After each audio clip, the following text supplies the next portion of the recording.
This episode is brought to you by Amazon. The holidays are here, and you know what that means?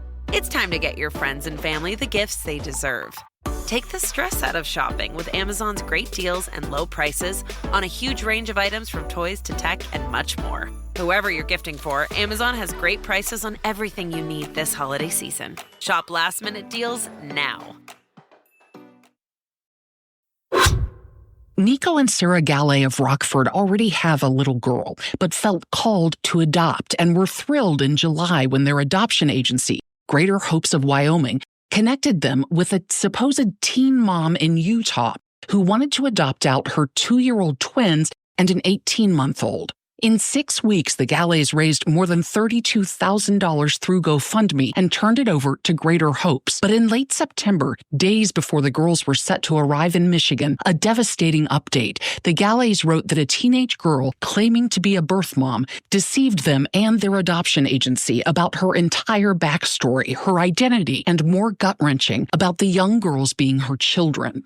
The Galleys told us the woman turned out to be related to the girls, but not their mom.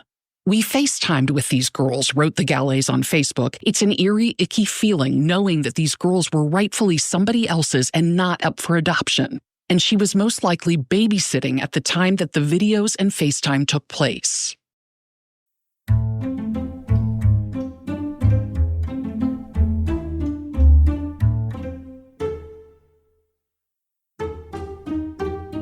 The birth of a child is usually a happy time, a euphoric time, a time when a family anticipates the arrival of a new member who will be loved and cared for.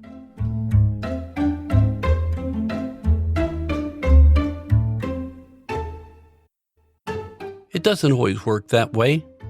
Scammers get involved and rob that family of joy, and it usually happens just before the child is born.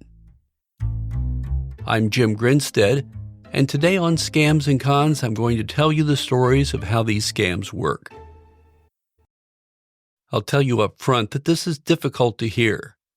It's not so much about people losing money, but being robbed of their dreams after many months of anticipation. Today we'll cover 3 aspects of the scam. The first will be about adoption scams. The second about falsified birth certificates. And lastly, forced adoptions. So we begin. What you heard earlier was the story of a West Michigan couple who planned to adopt a girl from Utah. WOOD said that when the birthday came, they made preparations to pick up the biological mother at the airport. The scam was exposed, according to the Galleys, when the woman and children could not make the trip to Michigan from Utah because the so-called birth mom could not produce her ID. The Galleys noted online that all the money that has been donated has already been paid to the agency and will be used for our future adoption. The birth mother did not ask for or receive money. It was all held by the agency. Here's Deb Guston, a New Jersey-based adoption attorney. If you've been doing this as long as I have, every once in a while you see someone who is what we would call an emotional scammer. They're looking for attention more than money. We now go from a sad story to a tragic one.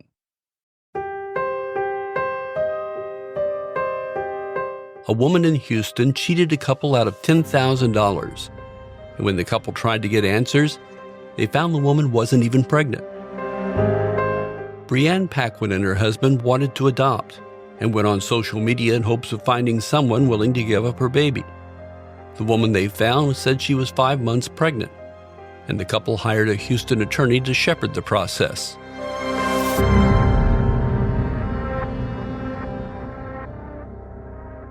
One of the first things they did was to ask for a photo ID. When time came, they began the journey from Ohio to Houston, hoping to meet their new child. Fox 26 in Houston has more. Along the way, she sent the Paquins pictures and ultrasound videos updating them on the baby. We talked about what the future looked like for all of us and wanted to have an open adoption where she was still involved with the baby's life. She also sent them medical bills, totaling more than $9,000, which they reimbursed her for. There no convincing me or my husband that this was anything but legitimate. Fast forward to Christmas Day. The woman told them she was set to be induced early in the week, so they booked flights, rented a car and an Airbnb, and made their way to Houston, car seat in hand. Good morning. It is induction day. You guys' mom's being induced tonight at 8 p.m. Central Time, so prayers, please. But the day the woman was supposed to be induced, she told the Paquins her mom had to have open heart surgery. And then days went by, and there was still no date set for when the baby would be born. That's when the Paquins' lawyer set them down and told them he believed they'd been scammed. The lawyer and my husband actually went out to one of her last known addresses, and which happened to be family members of hers. And they spoke with her family, they said they did not think she was pregnant at all. They said that was a lie. Our mom was completely fine, was not in the hospital. Nothing has changed. We left an empty house and we're coming home to an empty house.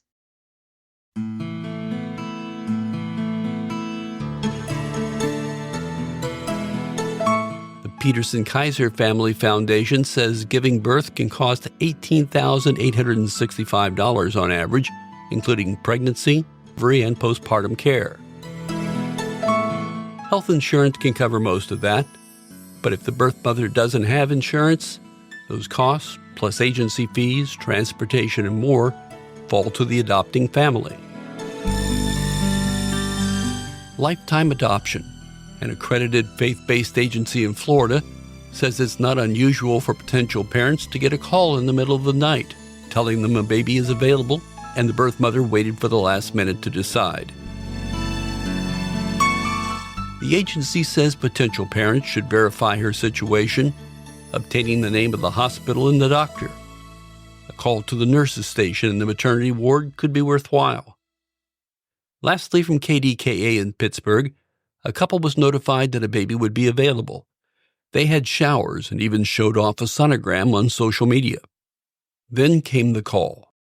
I got a call from her mother crying to me on the phone stating that Casey had the baby, but the baby had died at the hospital. The poor father unable to make it to the hospital to see his dead son. Her whole story of what happened at the hospital, and said that by the time Jeff got there, she was already discharged. No, when you lose a baby, that first off does not happen. Cindy DeLacia knew something was up. While this was all happening, the couple appealed on GoFundMe for money to help bury little Easton Walt Lang. Jeffrey Lang's Facebook page had a sad entry from a broken-hearted father. They held a memorial service and everything afterwards. Still suspicious, Cindy DeLacia made a phone call. And I talked to the funeral home and I verified that baby never existed. That was the last straw for a now fully skeptical former friend. I couldn't go and sit there and watch everybody cry and everything over something that I knew was not real. DeLacia called the state police and the Lang's tragic tale fell to pieces. But what about the adorable picture? This was fake. It was a fake baby.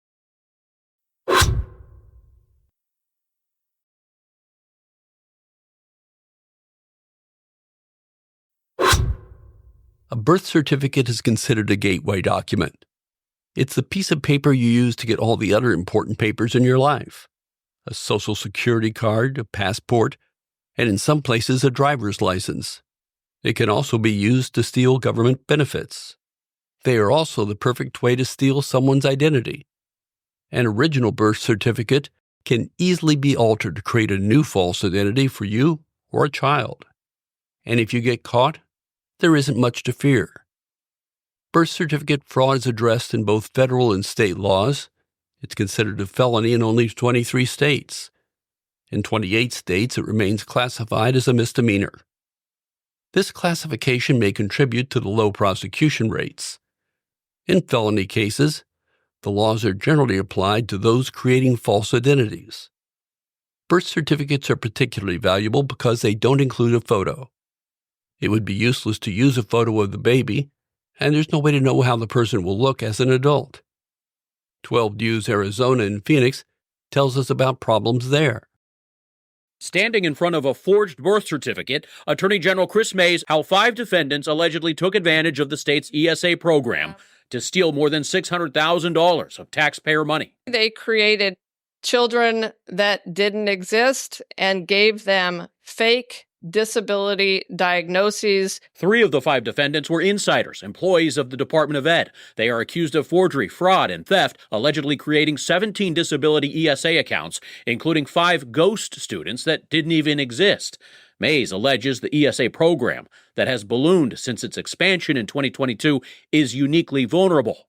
And the lack of controls, regulation, and appropriate oversight make the voucher ESA program a target for fraudsters. I have no tolerance for fraudulent activity. State Superintendent Tom Horn pushing back, saying his office is flagging cases of fraud. Horn's ESA program director says they do have tools to detect forged birth certificates. A lot of things are being bought that you would not associate with educational activities. Let's put it that way. ESA accounts allow parents to send their children to state-approved schools using state-approved money. The money can also be used to fund higher education. Fake birth certificates can be used to steal government benefits and commit child identity theft. And of course, none of this is possible without a birth certificate. Even when a legal attempt is made to alter a birth certificate so the real father's name appears, state law can get in the way. It happened in Oklahoma, and the impediment was the state's Uniform Parentage Act. It provides a structure for creating necessary forms. The day I held my daughter in my arms, I cried. I said, "Hey, this is my daughter." The hospital put it on the temporary birth certificate. And then the state later said, "No, it's not. It's this man's." Donnell says there's never been any question. He is Lillian's father, but he was shocked to learn the state's Vital Records Department wouldn't acknowledge it on her birth certificate. And in today's world, there are a lot of different types of relationships that could produce a child. If I'm saying I'm separated from my legal husband, but this guy here in the hospital is the father of the baby, I should be able to put that. Megan was married to someone else when Lillian was born. Under state law, he was considered the dad. Do I lie on a form saying I'm not married, or do I tell the truth and have to put my now ex-husband's name? This allowed my ex to get what he wanted in the divorce because he had legal rights over my daughter. While fake certificates are uncommon in the U.S., they are more of a problem in other countries. The Shanghai Daily said a hospital in South China sold fake birth certificates to facilitate human trafficking. There had been an earlier revelation of a hospital in central China forging birth certificates. A whistleblower released a video alleging that a hospital colluded with intermediaries to sell fake birth certificates for $16,475 each, including a complete set of authentic hospitalization and childbirth records. He claimed that when the hospital has pregnant women who are about to give birth, they will find buyers and have them disguise themselves as expectant mothers to register for prenatal care at a hospital. Later, these real expectant mothers will use the information of the buyers to deliver their babies at the hospital. After giving birth, the buyers can use the real identities to obtain a medical certificate of birth at the hospital. The Irish Examiner said Facebook groups based in the UK are offering to arrange private adoptions and forge documents to Irish families for a fee of about $2,400. The groups are claiming they can act as a facilitator between prospective adopters and single women who are not in a position to look after their babies. The proposed adoption would mimic some of the private adoptions illegally carried out in Ireland up until the 1970s. Up to 20,000 false registrations of Irish babies here left them with no trace of their biological history, and in some cases no idea they were even adopted. Similar problems happen elsewhere in the world. Bamban Tarlac Mayor Alice Go was already 19 years old when her birth was registered, according to the Philippine Statistics Authority or PSA. Go has repeatedly said she does not know why it took so long, a statement that some senators found suspicious. According to the PSA, however, late registration of birth really happens. From 2013 to 2022, the annual average delayed birth registration was more than 972,000. Of the 111 million Filipinos in 2020, 3.7 million did not have birth certificates or were not registered. So what happens when you discover your birth certificate is a lie? Victoria Tappenkoff tells that in a Canadian TED Talk. If this apple gave me food poisoning, I would be able to track where it came from, who transported it, and when. If I got sick due to a genetic predisposition, however, I would have no legal way to find out half of my medical history. Why does an apple have more information about its history than I do? Because I was made with anonymous donor sperm. Under current Canadian legislation, because my parents used an anonymous sperm donor, I do not have the right to know half of my personal, health, and family history. These are my parents. They're pretty normal. Like 1 in 6 Canadian couples, they experienced infertility. But my parents still wanted to have kids, so they decided to use a sperm donor. In 1999, they were presented with these options. All were anonymous sperm donors.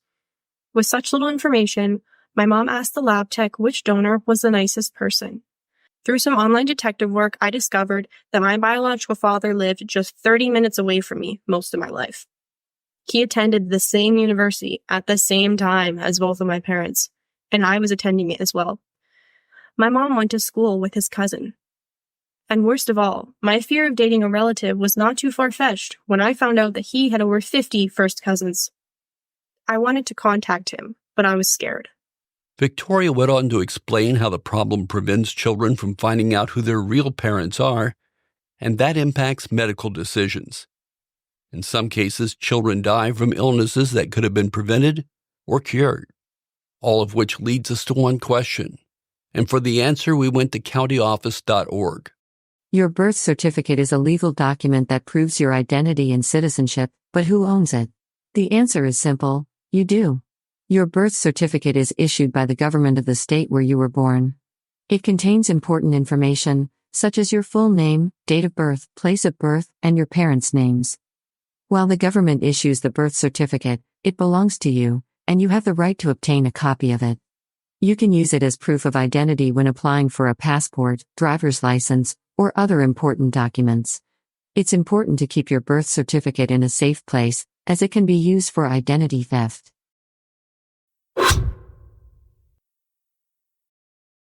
Pack your body bags. We're going on a slaycation. Tim, what's a slaycation? A slaycation is a murder or mysterious death that happens while you're on vacation. If you like to mix humor with horror and travel, join me, Kim Davis. And me, Adam Tex Davis. And me, Jerry Colbert. As we look at the craziest slaycations that will have you asking, what the F is wrong with people? You can find Slaycation on Spotify or wherever you get your podcasts. Just remember, getting away can be murder.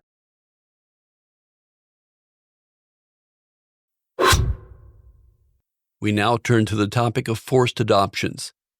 Situations where a mother is separated from her baby and given up for adoption without her consent. My story was I was a country girl. I got pregnant. I had a child at 17. I was put in Elam, which was the Salvation Army home for unmarried mothers.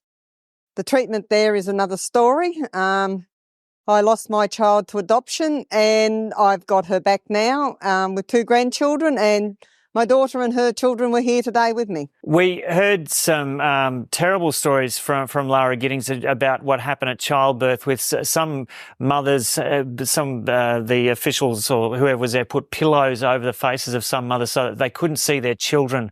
What happened to you at the point of childbirth?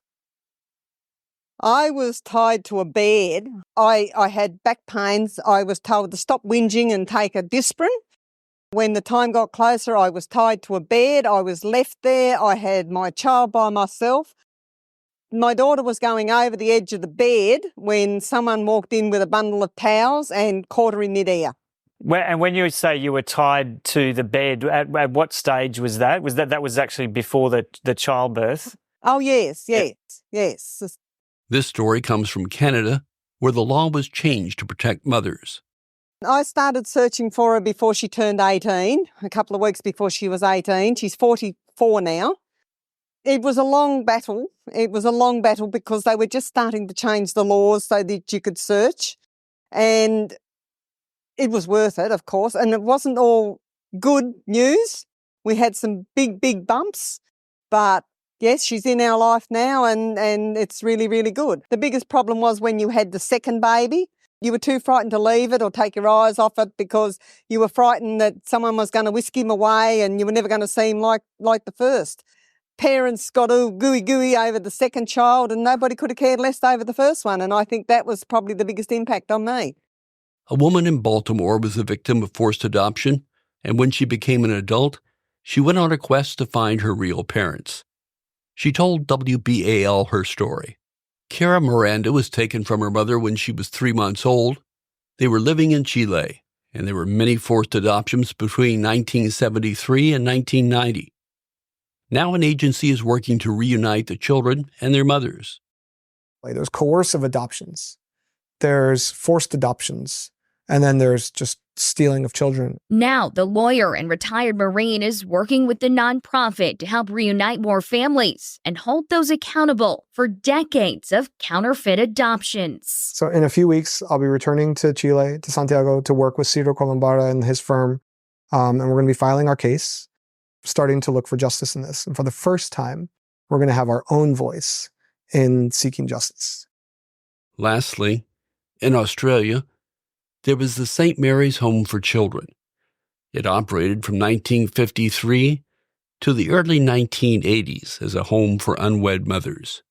In 2012, Prime Minister Julia Gillard read a national apology in federal parliament.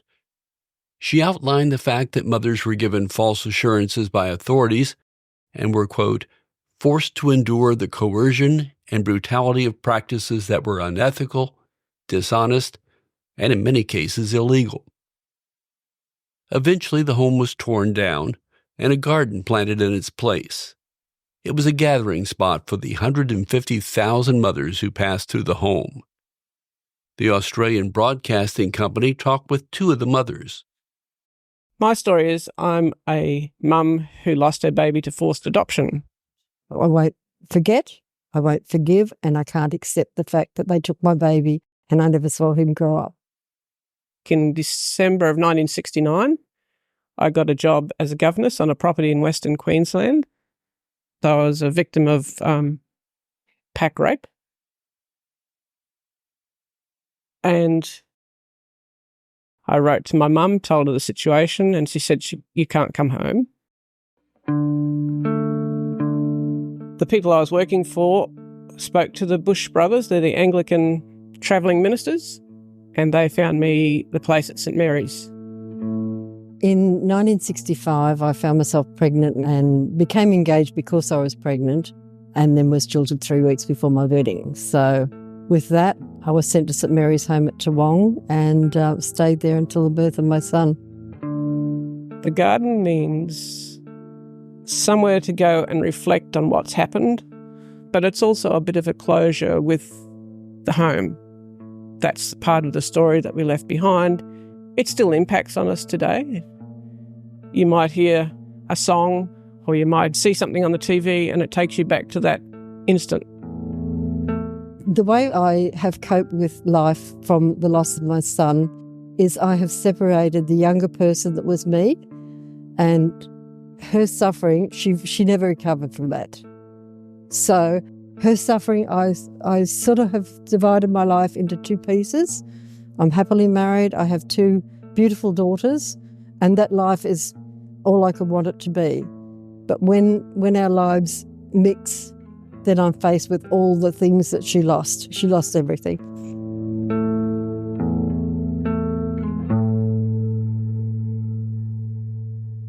Went to the hospital, had him at about 2:30 in the morning. I vaguely remember the clock in front of my face. And they just took him straight away. I didn't see him. They just took him straight out of the ward.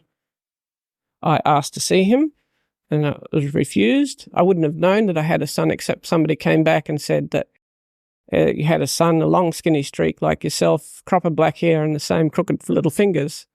So for a long time afterwards, I was looking for a baby with crooked fingers. I was in the hospital for 10 days. I refused to sign the consent form. I kept asking to see him. I was told, don't bother looking for him, you'll never find him. And they told me the only way to get out of here is to sign the consent form. I have no medical records, but I feel that I was drugged because I don't remember his birth or the next 5 days. I just feel I was kept in a sedated state so that I wouldn't cause any complications for them. Once I'd signed the consent form with no guardian, no parent there, I was allowed to go down and see him through a glass window. And when I asked, could I nurse him, they said, no, you're too upset, go back to your room. So that was my one memory. I can still see his face today. The garden is a part of a journey. The end of the journey will be when I get my name on a birth or death certificate, and they'll have a leaf that has my name and my son's birth name on it. And to me, that's the first time in 53 years I've seen our names linked together. So no more secrecy and no more lies. That little leaf means the world to me. 1993 we met for the first time, and I met him at the airport. And in my mind, I'm expecting the baby that I'd never seen, and out walks a man in front of me. It's like really hard to accept mentally, that transition from baby to man. And all I wanted to do was cling onto him and not let him go. So yes, we've worked hard for the relationship that we have today. We've lived through it. We look after each other, each other's back, and we fight together for everything that's still required. The damage that they did to mothers and children and the extended families is ongoing. It's not an incident that happened once and then you walked away from it unscathed. It's a lifetime sentence.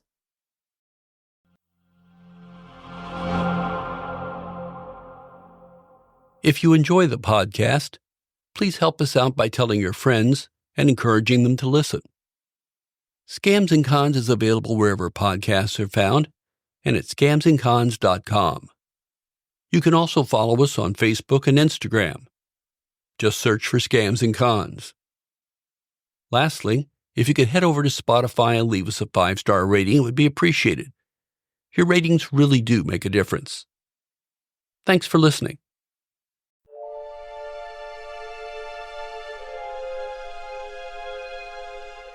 Scams and Cons is part of the Killer Podcast Network.